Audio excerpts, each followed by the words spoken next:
Сәлем достар, бүгін сіздерге холодецтің рецептімен бөлісетін боламын. Міндетті түрде видеоны соңына дейін көріңіздер. Керекті ингредиенттердің барлығын описанияға жазып кететін боламын.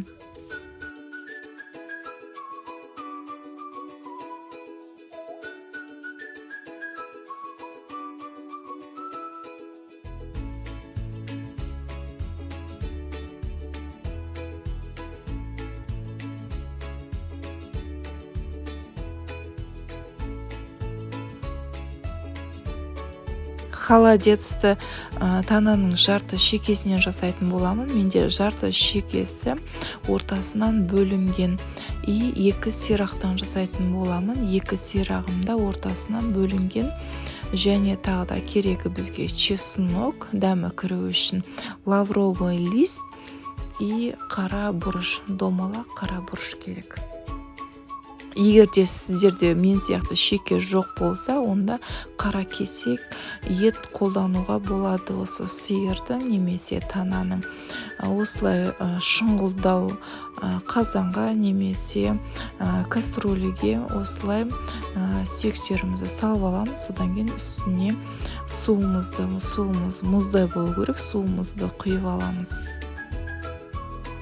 Оны мен суымды қазаның бетімен бірдей қылып құйып алдым. Енді осы суымызбен сирақтарымызды газға қоямыз.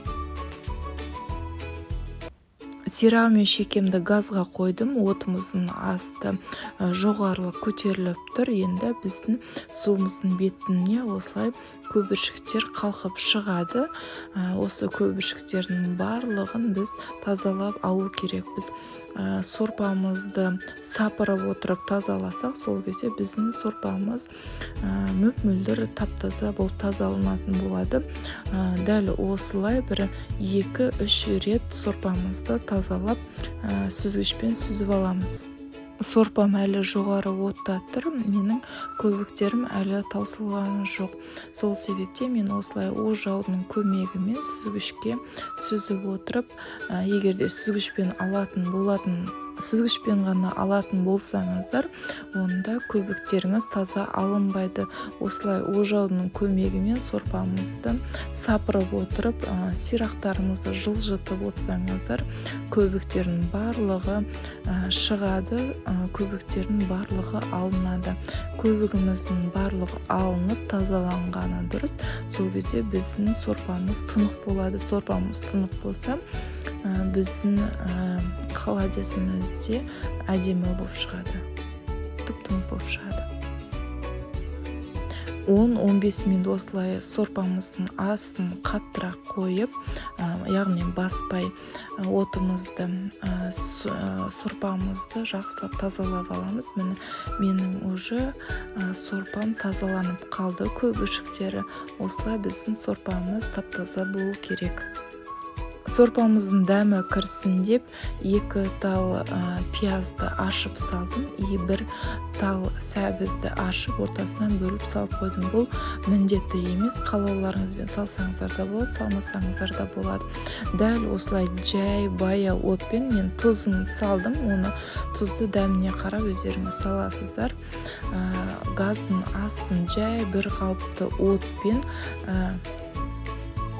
4 сағат қайнаттым. 4 сағаттан кейін шекемізді, сирағымызды бәрін аударып, тағы да 2 сағат қайнаттым. Сол кезде барлығы 6 сағат менің сирақтарым, шекелерім қайнады. Енді мен қазір осы шекемді, сирағымды сүзіп алатын боламын. Шекемді, сирағымды сүзіп алдым. Енді осы сорпамызды тағы да бір рет сүзетін боламыз. Себебі біздің шекеміздің сүйектері сорпамызда қалып қалуы мүмкін. Соның бәрі сорпада араласып жүрмес үшін сорпамызды бір рет сүзіп аламыз. Менің танам 1 жасарлық тана болғандықтан 6 сағатта менің еттерім, яғни сирақтарым, шекелерім өте сондай жұмсақ болып, езіліп, даже сүйегінен ажырап қалдым. Егерде сіздердің сиырларыңыз или таналарыңыздың жасы үлкен болса, онда көбірек қайнатқандарыңыз дұрыс. Дәл менікінде езіліп тұру керек сүйектері де еттері. Шекеміздің сирақтың еттерін сүйектерінен сылып алып, барлығын төртбұрышты қылып турап аламыз. Етіміздің барлығын турап алдық.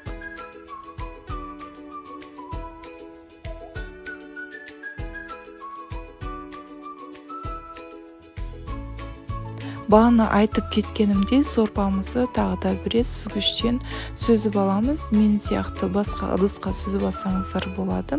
Или сол қайнаватқан қазаныңызға сүзіп алсаңыздар, отын қарап отырсаңыздар, көп сүйектер, қоқымдар, керек емес заттар шыққан сорпамыздан. Мен сорпамды кішірек қазанға құйып алдым. Енді газға қойып, лавровый лист, чеснок, бұрышымызды салып, бір қайнатып аламын. Бұл дәмі шығу үшін. И жаңағы туралған етімді салып, 5 минут қайнатып аламын. Етіме лавровый лист, чесноктардың дәмі кіру үшін 5 минут қайнатып алу керек. 5 минуттан кейін газды өшіреміз.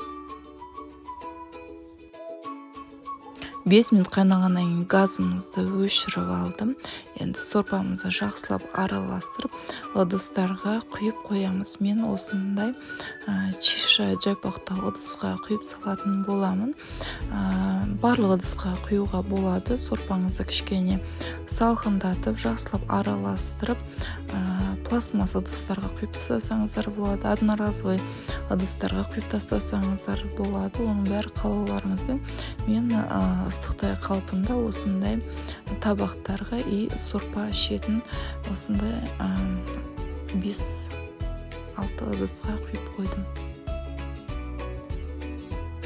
Енді осылай құйып қойғаннан кейін салқын жерге 3 сағатқа қоямыз. 3 сағатта біздің холодильниктеріміз қатып қалады. 3 сағаттан кейін алып, кесіп жей берсеңіздер болады.